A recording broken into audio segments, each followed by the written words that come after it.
Selamat malam pemirsa, kembali lagi bersama saya Elva Angelin. Pada kesempatan kali ini kita akan membahas tentang Arya Wiguna. Saat ini kita telah tersambung dengan rekan saya Silvani dan Oki yang berada di lokasi. Hai, namanya siapa? Albert. Oke, But, gue mau nanya nih sama lo nih. Lo tau gak sih yang lagi booming di YouTube itu loh? Yang demi Tuhan. Oh, Arya Wiguna versus Eyang Subur, tahu? Iya. Nah lo tau kan dia punya gaya dia gimana sih? Gimana sih gayanya? Demi Tuhan. Oke. Nah, yang sekarang gue pengen nanya ke lo, kira-kira menurut lo ini dia pantas gak sih sekarang kayak gini? Kan dia terkenal nih sekarang di YouTube, masuk ke berbagai media. Tanggapan lo menurut lo dia tuh pantas nggak terkenal sekarang seperti sekarang ini? Malah bisa dibilang lebih terkenal dibandingkan Adi. Nggak pantas. Kalau menurut gua nggak pantas. Kenapa alasannya? Soalnya aktingnya jelek. Kelihatan banget kayak di setting waktu dia teriak-teriak yang demi Tuhan itu. Dan seharusnya kalau menurut lo nih, kan dia kan banyak banget nih versi-versi parodinya dia. Yang harusnya disorot itu dia atau yang ngebuat, yang harus diapresiasi? Sebenarnya sih kalau apresiasi mestinya kasihnya ke dia, ke Arya Wiguna, soalnya dia kayak memberikan inspirasi bagi yang membuat. Apakah tindakan dia yang marah-marah di berbagai media itu menurut lo itu inspirasi? Menurut gue iya, inspirasi untuk bikin parodi. Parodi itu kan kayak entertaining, menghibur. Oke, jadi dari sisi lu lu melihat kalau dia itu bisa dijadikan sebagai inspirasi untuk parodi. Nah, menurut lu kalau sekarang itu tanggapan kita sebagai masyarakat Indonesia itu harusnya menanggapi dia yang lagi setiap kali nongol-nongol di TV itu, harusnya kita sebagai masyarakat Indonesia kita harus bersikap seperti apa? Kalau tindakannya sendiri sebenarnya sih kurang bagus kalau menurut gua. Cuman ya apa ya? Jadi bingung juga sih. Yang gue bingung mau ngomong apa. Sebenarnya maksudnya ada nggak sih dia kayak pesan-pesan moral yang baik untuk kita gitu sebenarnya? Lihat dari si dia kan dengan kata-kata yang seperti itu, yang menggunakan nama Tuhan segala macam. Nggak bagus, apalagi kalau misalnya ditonton sama anak-anak ya, nggak bagus. Oke, terima kasih buat waktunya ya, Bat. Ya, thank you. Halo, sekarang giliran saya wawancara nih. Saya akan mewawancari orang sebelah saya ini. Halo Mas, namanya siapa Mas? Aris. Oh, namanya Aris, nama yang bagus. Mas Aris, tahu nggak yang selama lagi ribut-ribut di media nih apaan? Si Eyang Subur ya? Yang subur. Nah, musuhnya yang subur ini siapa nih? Si Arya Wiguna. Benar sekali. Nah, Mas Aris, kita kan sekarang tahu nih Arya Wiguna lagi heboh banget nih di media. Dia seperti dijadikan selebritis. Menurut Mas Aris, dia pantas nggak sih jadi selebritis? Pantas dong. Kenapa? Kan selebritis itu yang bikin dia jadi selebritis masyarakat itu sendiri kan, yang mempersepsi dia sebagai orang terkenal. Tapi kan dalam kasusnya kan si Arya Wiguna ini kan dia awalnya kan marah kayak yang subur. Tapi dengan jadi terkenal kan yang terjadi malah sepertinya dia memanfaatkan keadaan itu untuk menjadi tenar gitu. Gimana tanggapannya?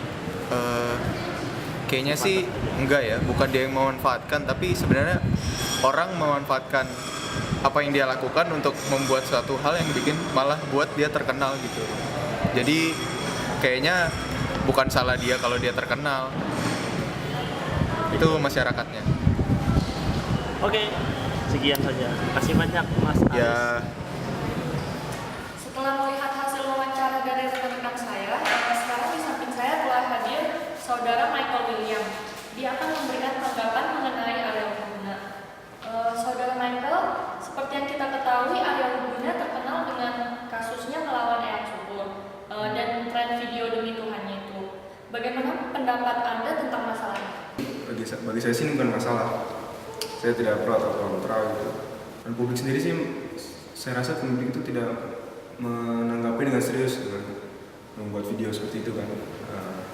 Terus tadi kita sudah melihat tadi wawancara dari masyarakat itu, ada yang bilang bahwa wah Arya Wiguna itu bukan inspirasi bagi saya, atau ada yang kontra, ada yang bilang nggak penting atau apa. Itu kan bagi saya masyarakat Indonesia itu udah apa ya, cukup pintar lah untuk menilai keseriusan atau kepentingan dari masalah ini. Dan bagi saya sendiri saya netral, saya tidak terlalu masalah tersebut. Menurut Anda, pantas nggak sih Arya Wiguna itu dijadikan selebriti? Kalau menurut saya sih pantas atau tidaknya itu saya serahkan lagi ya kepada masyarakat. Tapi menurut saya sendiri sih tidak pantas ya. Karena banyak beberapa orang tuh yang lebih pantas atau lebih layak untuk dijadikan selebriti, untuk dipopulerkan atau di-expose ke media atau apa gitu. Karena mereka lebih penting dan lebih berkompetensi, memiliki apa ya, peran di dalam dunia seni, dunia apalah pokoknya yang penting lah pokoknya gitu. Ya paling tidak masyarakat bisa menilai lah mana yang penting, mana yang tidak. Tapi ya bagi saya akan lebih baik juga jika orang-orang yang lebih layak untuk diselebritisasi yang diselebritiskan, bukannya orang-orang yang sekedar marah-marah atau apa itu. Mungkin itu bagi saya. Jadi kita sebagai masyarakat Indonesia harus bagaimana sih menanggapi situasi ini? Sebagai masyarakat Indonesia ya, kalau menurut saya sih kita harus melihatnya dari dua sisi ya. Pertama itu video yang marah-marah itu Arya Wiguna, saudara Arya Wiguna tersebut, dan video lucu yang di internet, yang video parodinya itu.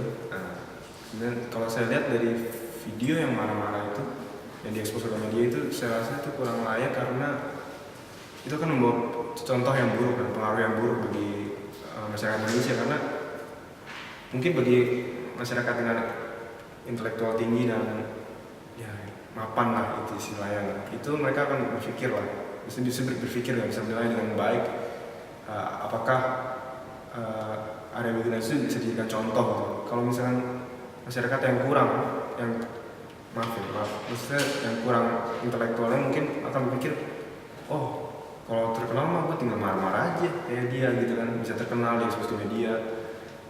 Kemudian ya kurang lebih membawa contoh yang buruk kalau untuk sisi yang itu. Kemudian untuk sisi yang satu lagi itu video yang lucu-lucu yang parodi di internet itu, kalau saya rasa sih itu saya serahkan lagi lah pada masyarakat Indonesia. Itu bagi saya itu tidak terlalu masalah sih, itu malah jadi hiburan lah gitu. Tapi ya kurang lebih dia juga berkontribusi untuk menaikkan popularitasnya si Arya Wiguna juga kan.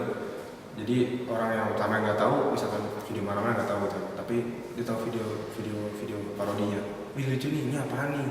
Jadi mereka tahu akhirnya video marah-marah itu ya kurang lebih ya itu berkontribusi untuk sisi nilai-nilai negatif yang akan disampaikan dari video marah-marah tersebut gitu.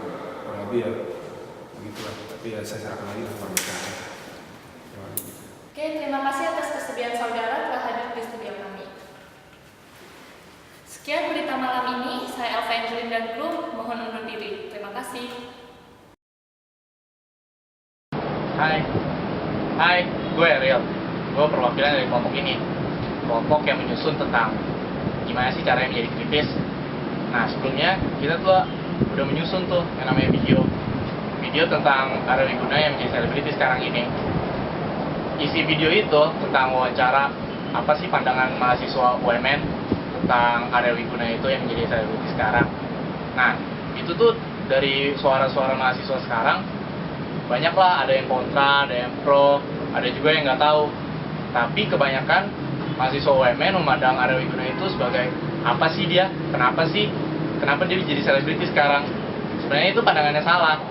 Nah, sekarang kelompok kami telah menyusun kritis tentang Arya Wiguna itu sekarang. Nah, menurut kami Arya Wiguna itu nggak salah menjadi selebritis karena itu udah di luar konteks dia. Tapi kita juga nggak bisa nyalakan kedua belah pihak, soalnya menjadi kritis bukan untuk menuntut satu sisi, tapi kita harus menetral, posisi netral kita untuk menjadi pengkritis yang lebih baik. Nah, menurut kami Arya Wiguna itu diselebritiskan oleh masyarakat Indonesia sendiri dengan cara upload YouTube, dubbing, parodi, kasus-kasus dia. Itu tuh nggak salah dari pandangan kami.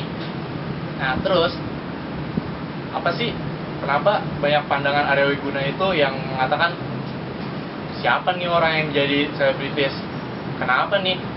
Tapi pandangan itu emang nggak bisa disalahkan karena semua orang bisa berpendapat.